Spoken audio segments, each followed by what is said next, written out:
Number 116. Horsea, the dragon Pokémon. It makes its nest in the shade of corals. If it senses danger, it spits murky ink and flees. So, Ange, this is about to get a bit rough in this room, I think.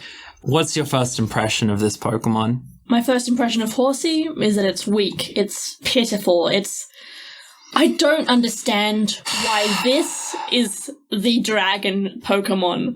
Like, it's absolutely tiny. It looks very cute and harmless and like it wouldn't hurt a fly. It's just... Now, I will grant you that I share your grievance that this is the dragon Pokemon and is not a dragon-type Pokemon. That stings, especially because at the time it was released, it only had one evolution, which is also not a dragon-type Pokemon. It wasn't for another couple of years that they were like, oh, maybe we should have it turn into a dragon at some point. They had the dragon-type in Generation 1, but they were like, it only goes to the goofy orange man who brings people mail.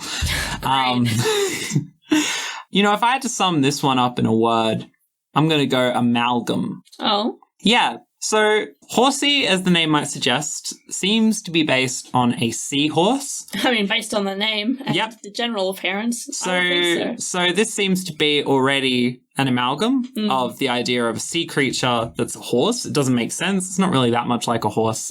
So, you know, fish and horse already, that makes sense.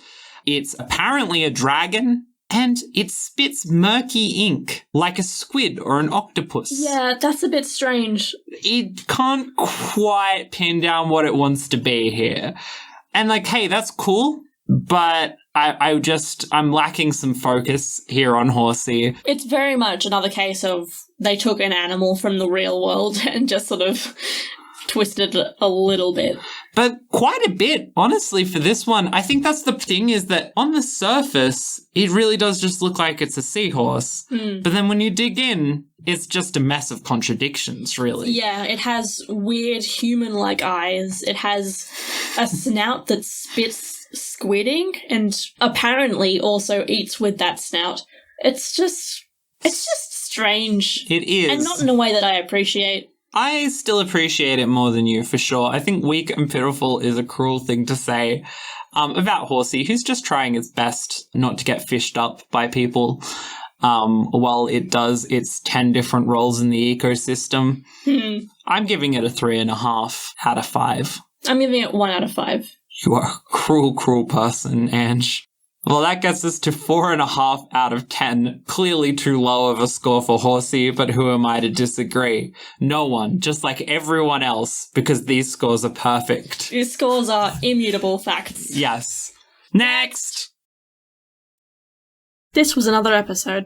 You have listened to it. Now, you will pay. If you choose to. On our Ko-fi, you can pay your tithes to the show. You can even boost your favourite Pokemon, so we'll review it sooner. Ko-fi.com/rateeverymon. The link is in the description. All the money will go directly to us and our producer. It will not be used to improve the show in any way. The show is perfect. Yes. Now listen to more.